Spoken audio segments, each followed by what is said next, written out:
एक केस था, 23 साल की लड़की, लड़का किसी और जाति का था, लड़की किसी और जाति की। धर्म दोनों का इस्लाम था, लेकिन दोनों का जात अलग था। उसको लेकर काफ़ी बखेड़ा खड़ा हुआ। खैर वो सॉर्ट आउट हुआ कोई तरीके से, और लड़का थोड़ा अमीर था। अब जब शादी होकर लड़की गई तो एकाएक उसके घर में ये सब सुनने को मिलने लगा कि जो है मेरे लड़के को पटा लिया, कहीं और शादी मेरे बेटे की होती तो बहुत दान दहेज मिलता। शादी को 3 महीना 4 महीना गुजर गया और ऐसा होने लगा कि उसको खाना भी देना बंद कर दिया गया, क्योंकि वो ज़रा सा भी कुछ बोलती थी तो घर में बखेड़ा तैयार हो जाता था। तो उसने मार भी सहा, क्योंकि जब वापस लड़का आता था तो माँ बहन अपने हिसाब से जो भी कहते थे तो वो पीटता भी था। और बहुत वो रोती थी, लेकिन घर में नहीं बताती थी इस चक्कर में, क्योंकि उसकी अपनी खुद की चुनी हुई शादी थी।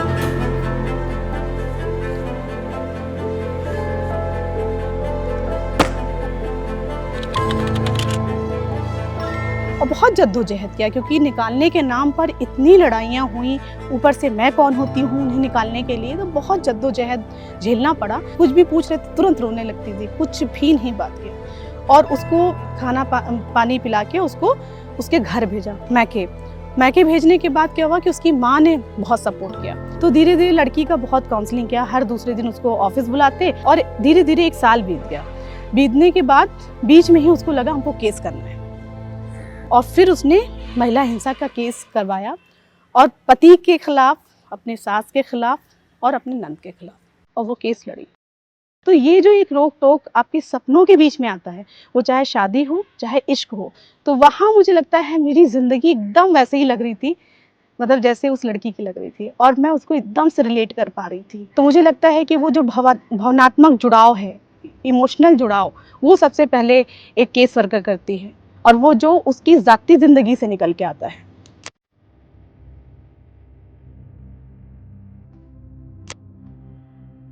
केस वर्कर शब्द जो है अपने आप में बहुत बड़ी बात है, जो पूरा भरोसा से जुड़ा हुआ है, इमोशन से जुड़ा हुआ है, लोगों के अपने विचार से जुड़ा हुआ है।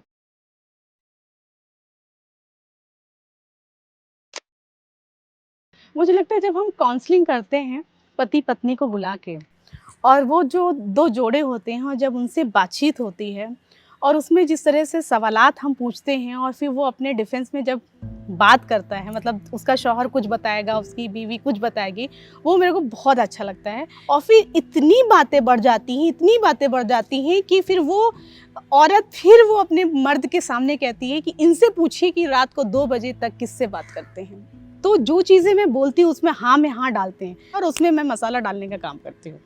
उससे क्या होता है कि फिर वो जो ना ये सब मथने के लिए करते हैं कि भाई इनकी भी बात निकल के आए, इनकी भी बात निकल के आए।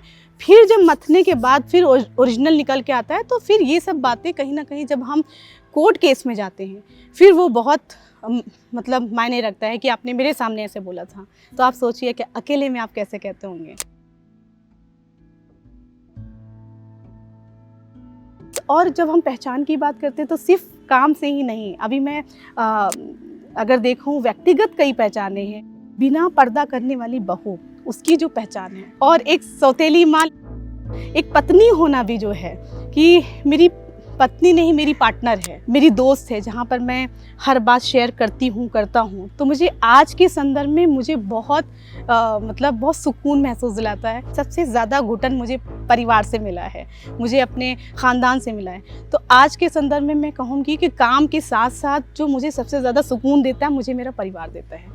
जो आज का परिवार जो मैंने खुद बनाया है, मैंने अपने विचार से बनाया है, अपने मेहनत से बनाया है।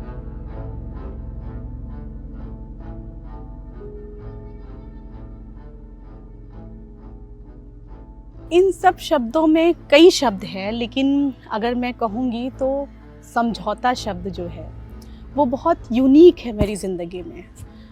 क्योंकि सिर्फ ये नहीं कि मैं जेंडर बेस्ड वायलेंस पे काम करती हूँ, इस वजह से नहीं, बल्कि एक लड़की होने के नाते, और जो मेरी ज़ाती ज़िंदगी में लगातार जो गुज़रा है, और जिन जिन जिन पड़ाव पे, जिन जिन पायदान पे मैंने समझौते किए हैं, और वो समझौता पॉजिटिव भी रहा है, नेगेटिव भी रहा है, लेकिन मेरी ज़िंदगी में मैंने एक चीज़ ज़रूर सोचा है कि ज़िंदगी में रिस्क लेना है। मैं अपने शहर यानी फैज़ाबाद से जब आई थी तब भी मैंने बहुत बड़ा रिस्क लिया था और अपने ख़ुद की ज़िंदगी से समझौता किया था कि हमीदा मैं निकल रही हूँ, इसमें कुछ भी हो सकता है। तो समझौता और रिस्क मुझे एक जैसा शब्द दिखता है। महिला हिंसा के जो संदर्भ में अगर समझौता को देखा जाए तो मैं इसे नारीवादी नज़रिए से आजमाइश कहती हूँ कि जब हम समझौता कहते हैं तो आपकी बहुत सारी आजमाइशें होती हैं जब आप ट्राई करते हैं और उसमें बहुत सारे अपने शब्द डालते हैं कि भाई एक महिला की स्थिति और जो हमारे अपने नैतिकता के सोच हैं, विचार हैं, जिसको मैं उसको समझती हूँ, जिसको मैं वैल्यूज़ देती हूँ, तो उन सब चीज़ों को मैं जब देखती हूँ तो मुझे लगता है वो एक ऐसी आजमाइश है नारीवादी नज़रिए से, जहाँ पर मैं समझती हूँ कि एक महिला और महिला के साथ साथ एक इंसान होने के नाते आपको किस तरीके से वो फ़ायदा करेगा, तो उस तरह से मैं समझौता को देखती हूँ। जब ख़ासकर मैं महिला हिंसा के समझौता खुद टाइप करती हूँ तो बहुत सारे ऐसे शब्द उसके अंदर इस्तेमाल करती हूँ जो मुझे लगता है कि एक तरह का आजमाइश है। और इस समझौता को मैंने अपनी शादी के लिए भी डाला था कि जब हमारी शादी का जो निकाहनामा हो रहा था, बन रहा था, तो मैंने उसमें कई समझौते खुद से टाइप करके डाले थे क्योंकि ऐसा माना जाता है कि जो मुस्लिम परिवार और ख़ासकर जहाँ से मैं बिलोंग करती हूँ वहाँ बहुत कम वो रखा जाता है महर, मतलब 250 या बहुत हो गया तो 2500, 250 से 2500। तो मैंने अपने महर में 5 लाख रुपए डाला था। मैंने कहा था मैं बच्चा नहीं पैदा करूँगी और तलाक का जो हक़ है वो मेरे पास होगा, मैं चाहूँगी तब तलाक दूँगी।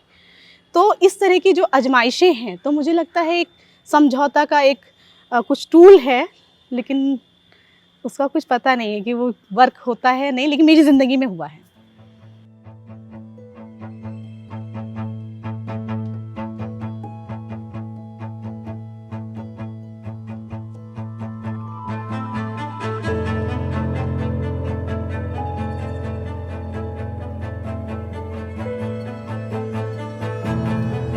अलग अलग उम्र के लोग, अलग अलग स्थिति के लोग, अलग अलग समुदाय के लोग हमारे पास आते हैं। कोई ऐसा नहीं है कि 50 साल की औरत ही हमारे पास आएगी। तो बहुत ही डिफरेंस है कि इसमें, और बहुत ही मज़ा भी है, दर्द भी है, संघर्ष भी है।